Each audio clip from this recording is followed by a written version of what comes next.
He proposed. I said not yet. He proposed again. I said no. Then he left. And that's when I finally understood what I'd done. This isn't just my story. It's a warning about how our need for perfect timing can destroy perfect love. If you've ever hesitated when your heart was telling you to leap, you need to hear what I learned through my regret. The moment he got down on one knee, my hands started shaking.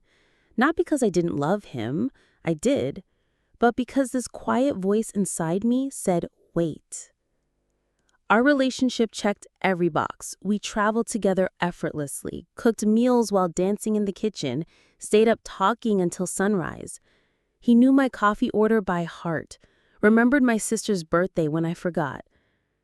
Yet when he opened that ring box, my chest tightened with panic. I said not yet, while gripping his hands too tight, promising we just needed more time. He nodded slowly, that forced smile people wear when they're hiding hurt. What I didn't understand then was how differently we processed that moment. For me, it was about timing. For him, the first cracks in our foundation. Relationship counselors note that nearly 70% of proposal delays stem from personal doubts unrelated to the partnership itself. I didn't know my hesitation said more about my fears than our future. The next 6 months changed everything. He stopped bringing up weddings entirely, though I'd catch him staring when couples kissed on TV. Our apartment filling with this unspoken question neither of us voiced. Was not yet becoming no? Then came our anniversary dinner, the candlelight too bright, his hands too sweaty when he reached for mine across the table. He proposed again, softer this time. No grand gestures, just raw hope in his whisper. Please. My second no landed differently. No reassuring promises about timing. Just silence stretching between us like stretched rubber about to snap. Therapists explain that men often interpret hesitation as outright rejection. Each not yet chips away at their belief it'll ever happen. The way his shoulders dropped told me he wasn't hearing wait. He heard, you're not enough. For weeks after, we moved through our routines like actors performing old roles, neither mentioning the elephant in the room, until he packed his books one Tuesday while I was at work. Just his key on the counter and a note saying he couldn't keep pretending. He didn't yell, didn't accuse. That somehow hurt worse. His quiet exit forced me to confront something terrifying. Maybe I'd been ready all along, just too scared to admit it.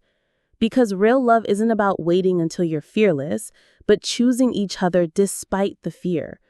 The cruelest irony, in trying to avoid uncertainty, I'd created the most painful certainty of all.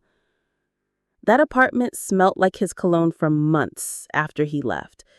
I'd find receipts in his handwriting, his favorite coffee still in the cupboard. Those ghosts taught me timing isn't something you perfect. It's something you choose before it chooses for you. Little did I know, not yet would become never. And that's a lesson no one should have to learn the hard way. The second no changed everything. He didn't slam doors or cry, just packed his favorite mug and his guitar while I was at work. The kind of quiet exit that leaves no room for negotiation. I came home to half-empty shelves and his key on the kitchen counter, the metal cold against my calm. I'd convinced myself love meant he'd wait indefinitely. After all, wasn't real connection supposed to withstand uncertainty?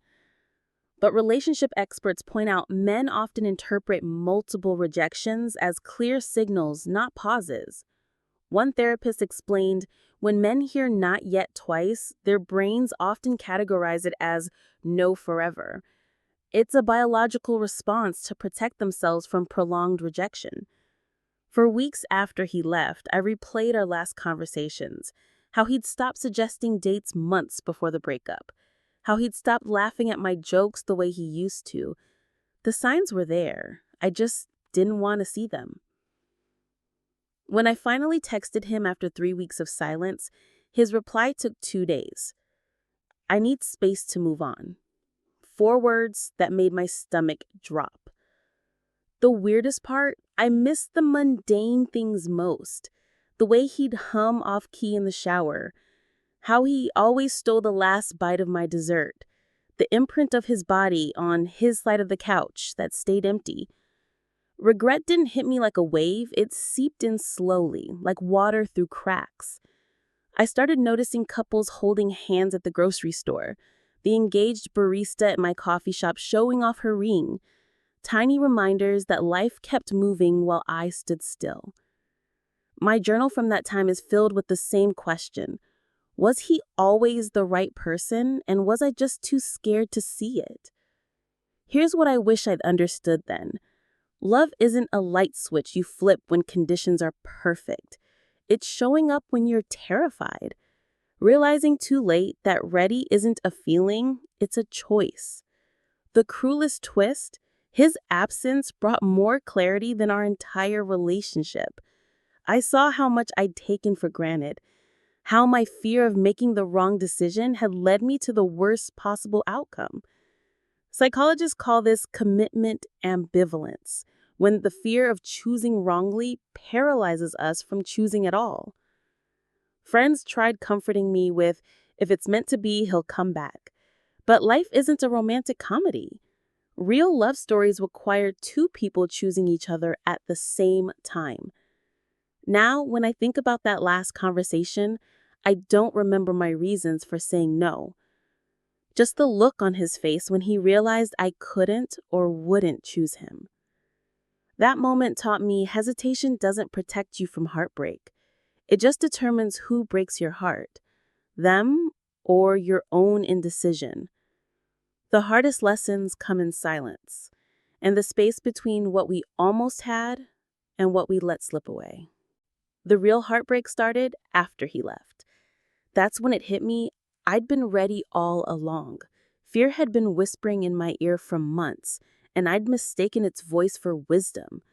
I'd lie awake replaying memories, how his laugh sounded when he was genuinely surprised, the dumb nicknames we had for each other, the way he'd rub my back when I had a bad day without me even asking.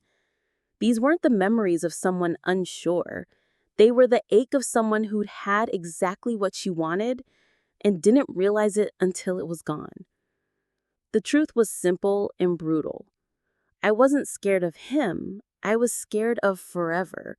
Scared of locking myself into a choice I might regret. Therapists call this commitment phobia, when the fear of making the wrong decision makes you unable to make any decision at all. I'd convinced myself I needed absolute certainty, some flashing sign from the universe that would guarantee I was choosing right. But here's what no one tells you. Love isn't about guarantees. It's about showing up despite the unknowns. I wasted months analyzing our relationship, searching for red flags that weren't there. Did we fight enough? Too much? Was our chemistry strong enough? Meanwhile, he was just waiting for me to choose him. People told me, if it's meant to be, he'll come back. But life isn't a romantic comedy. Real love stories require two people choosing each other at the same time. Now, when I think about that last conversation, I don't remember my reasons for saying no. Just the look on his face when he realized I couldn't or wouldn't choose him. That moment taught me hesitation doesn't protect you from heartbreak. It just determines who breaks your heart, them or your own indecision.